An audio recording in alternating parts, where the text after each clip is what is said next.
by giving the garden the main focus, the respect, the dignity that it deserves, because nobody works harder in the garden than the garden itself. Like I said, if I disappeared, the garden wouldn't. Hi friends, so today we're gonna visit a garden hidden in Midtown Toronto. So this is a building and one of the residents spent 7 years building this garden piece by piece, rock by rock, plant by plant. It also works as a night garden, so we're gonna give you guys a little tour during the day and during the night. Let's go.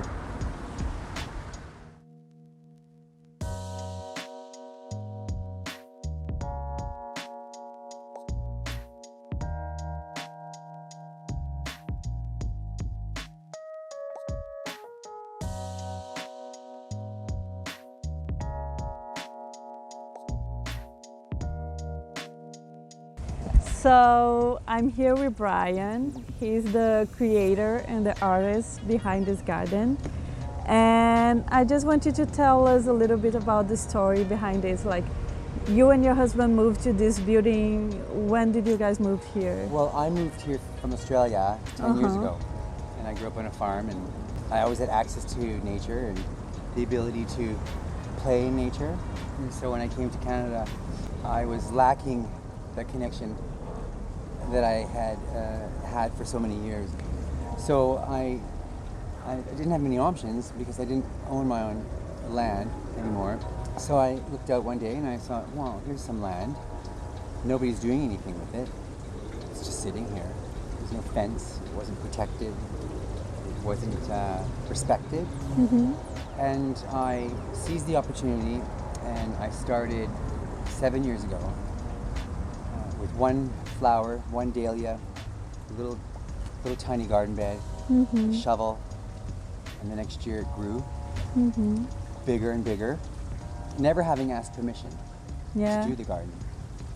So I just kept at it. Second year, third year, I added something big and added something else big, and I started having fountains, which required plumbing and electricity, and so I managed to do that without raising any alarms with building management until finally the garden just became too big to ignore. And an understanding came to be between me and management that you let me do what I want and I will adhere to the outdoor building code. Tell me about this series of fountains you created here. Like, I know I don't know anything about fountains, but this must have been a lot of work. Somebody, a wonderful couple, gifted this sculpture to me last year. And it's from the 1940s. It's an American sculpture. It's bronze and iron, and it's by a very famous American sculptor.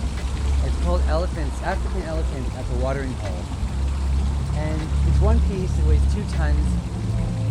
And it's such a significant contribution that I felt the need to accommodate it with a terrain befitting something so absolutely beautiful.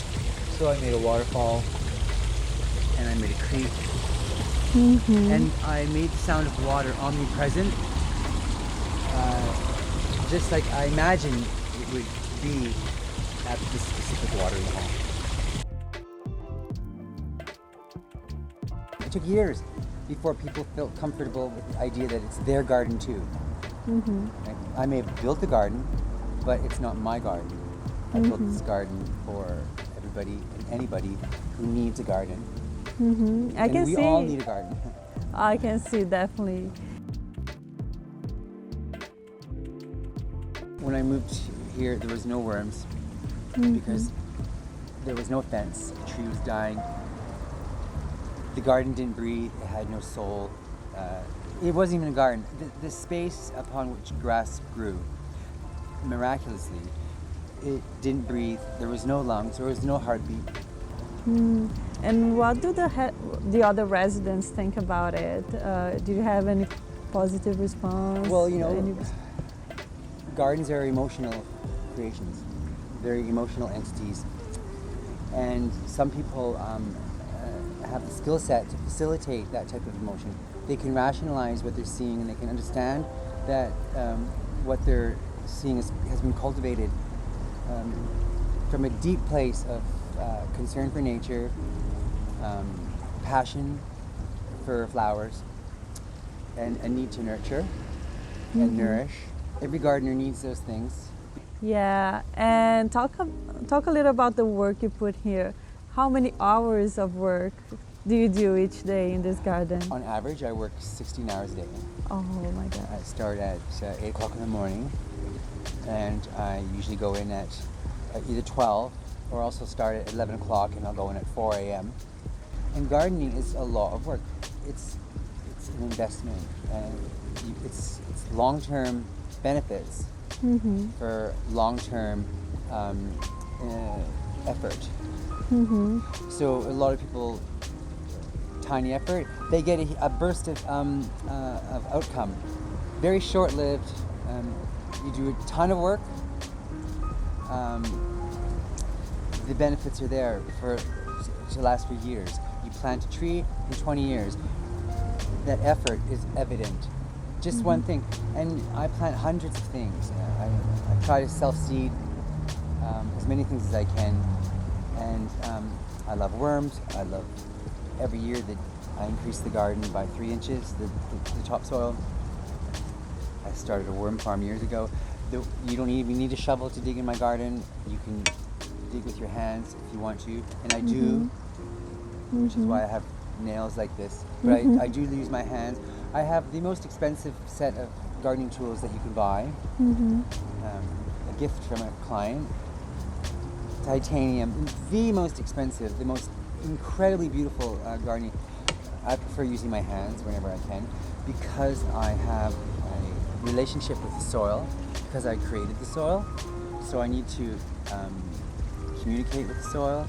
I need to look at it, to understand it, to smell it, I need to feel it. I find myself personally, the advantages of using your hands rather than tools are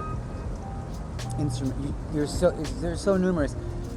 My hands tend to hurt when I use tools because of the wrist, because of the constant.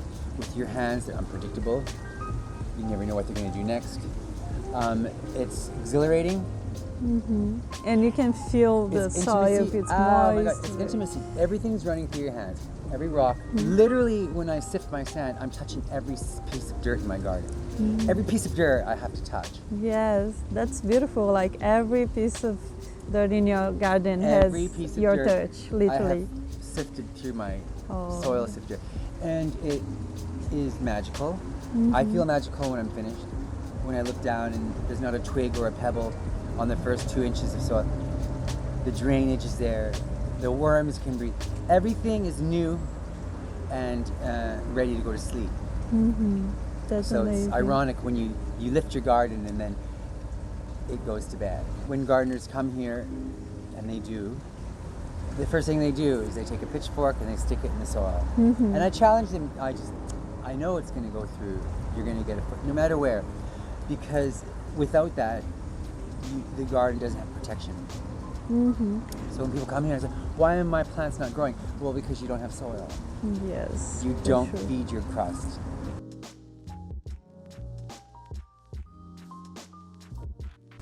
Eventually, the tree resuscitated itself because it was safe, it was protected. First thing I did was put a fence around the tree to stop dogs from peeing on it. I started feeding it. I spent $800 on tree vitamins. I knew that if I lost the tree, the garden wouldn't be the same. I wouldn't have created the garden had I not had the tree, because the tree offers an incredible amount of protection and shelter and beauty. You need limbs to hang things from. So the tree was worth the investment and paid off because now it's really healthy and it's the heartbeat and everything comes from the tree. I look at the tree and I feel insignificant compared to it. It humbles me, the tree, and I've spoken to a lot of other gardeners who are reliant on their tree, their main tree, because It's wise, and it's been around longer. And nobody knows the garden better than the biggest tree in it, the oldest tree in it. I love when you say that garden are emotional, like emotional creations. Right. Well, the garden is an entity on itself. It thinks on its own. It lives on its own. It could survive without me. It requires very few things to maintain itself. Things that happen naturally. So a gardener is just the person who elects himself or herself to be a selector of plants, to be a positioner of plants, to be a connoisseur of soil, to understand where water comes from, where it goes when you're finished. And like I said before, I'm just the gardener. I just facilitate and instigate change. The garden is the garden tells me what to do. I look around, it sets a task for me. And by giving the garden the main focus, the respect, the dignity that it deserves, because nobody works harder in the garden than the garden itself. I go to sleep at night, and the garden doesn't. The garden's always maintaining itself, looking after itself. Like I said, if I disappeared, the garden wouldn't. The garden would be here next year. It may not be as wildly changing and wildly different, but the garden would wake up and do its thing and give people joy without the gardener. Yes, that's beautiful. The gardener is only there to explain anything that people may need to know. I also can see there are a lot of mirrors. Well, mirrors are so important. Because I need them to reflect the light back into the garden. At night, because it is a night garden, it reflects not only the fairy lights, but the nuance of the light. So without them, you're looking at a construction site. With them, you're seeing an expansion of the garden. You see more garden? You're seeing another fountain down here. You go to this mirror, you see the fountain in this corner. So no matter where you look, instead of seeing chaos in the construction, you're seeing your garden. The mirrors are designed so that they're on an angle, so you never look at yourself. They're not reflective mirrors. Yeah, I noticed that. I was afraid we would Some of them get are too high, so you can't see your face. They're not mirrors for people. They're mirrors for the garden. And mirrors are the window to a garden soul. The energy, instead of escaping the garden, gets absorbed and reflected back by the mirrors, I find. And I find them also very protective over the plants and the flowers.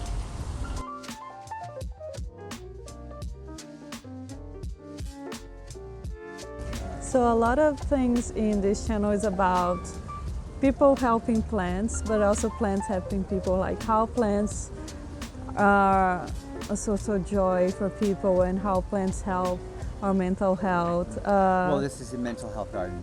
Yeah.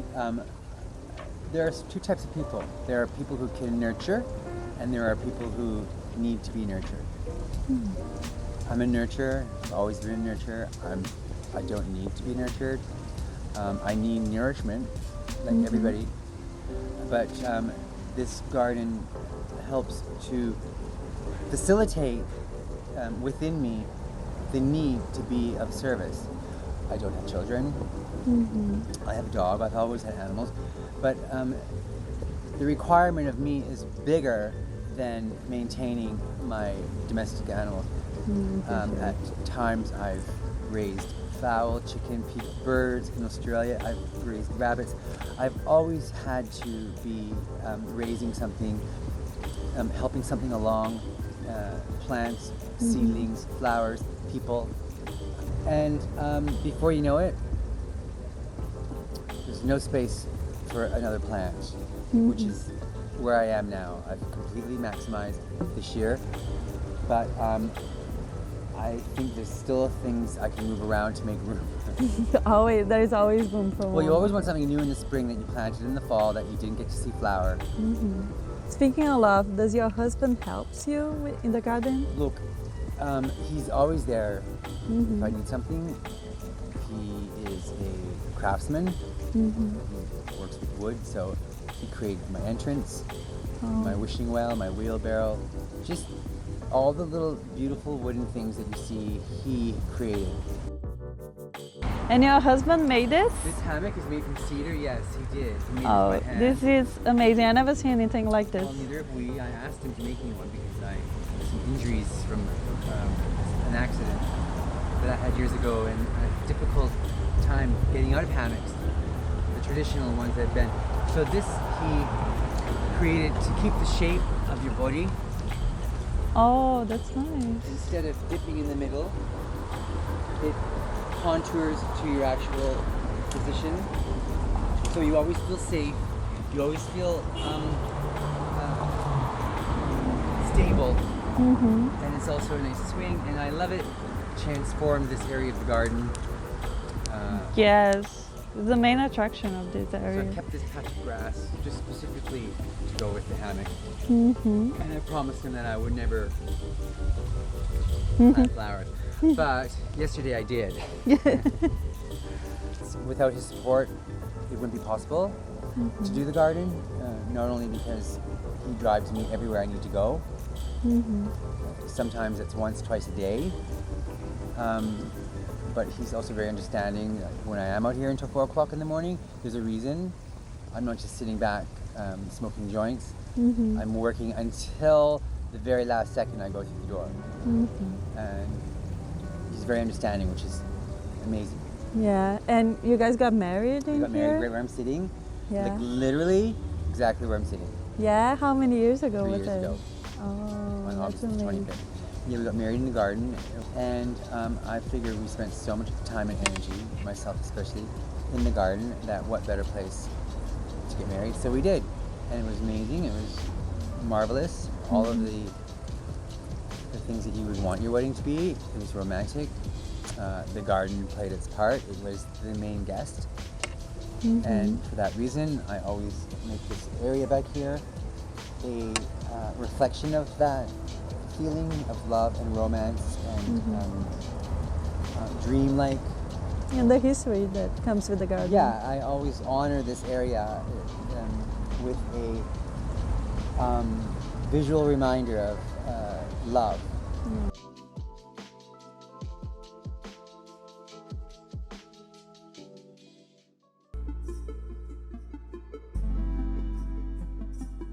Okay, so this was our day tour. Now we're gonna see how the garden looks like at night.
So that's it for the tour. If you like this video, you're also gonna like this one, in which I go on a tour in one of the biggest plant nurseries here in Ontario.